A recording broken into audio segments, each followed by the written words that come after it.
Report Faisal Shahzad 7 शरीफ मंछर झील। बोटक UC के गांव ईसा खान रोडानी इस वक्त मुकम्मल पानी में घिरा हुआ है।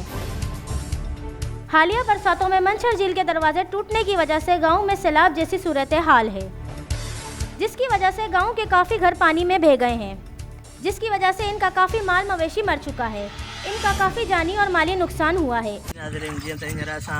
यूसी बुबक जे गोठ चाचे मोहम्मद ईसा खान रोदरण जे गोठ बीठा हूँ, जेको मंछर डंड जे दरवाज़ा टुटण जे करे हींअर पाणी हेठां हींअर असां हुतां जे ॻोठनि खां वीचार वठंदासीं उहो छा था चवनि। जी सर, असांजो ॻोठ ॿुॾी वियो आहे। असांजे वस वारनि खे अपील आहे त असांजी कोई मदद कनि। असां हिते जॻहियूं बि असांजूं इलाही किरी पिया आहिनि। इन जे लाइ असांजो साईं मुराद शाह खे बि अपील आहे, वस वारनि ऑफिसरनि खे बि अपील आहे, कुझु असांजी मदद कनि। असां ग़रीब आहियूं। ॿियो त असांजो ज़मीनी राब्तो बि शहरनि खां कटिजी वियो, रस्तो बि असांखे कोन्हे। इहो अर्ज़ु आहे असांजो ॻोठ सॼो कटिजी वियो आहे। असांजे पाणी जे हेठां जॻहियूं किरनि पियूं, असांजो ज़्यान थियो आहे। इलाही असां टपड़ कढिया आहिनि, कुझु कढूं पिया, को किथे आहे को किथे आहे, ईअं ज़्यान थियो आहे असांजो वॾो।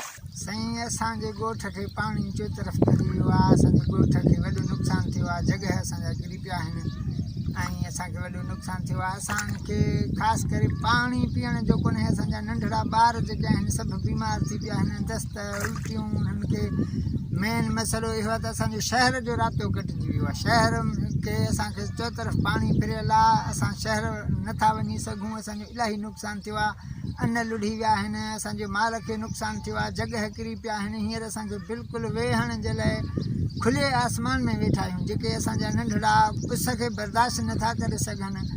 असांजो साईं खे अपील आहे, ॿियनि अहिला इदारनि खे असांजो अपील आहे त असांजो वाहिर कनि, असांखे हिन ॾुखे टाइम में असांजो मदद कनि।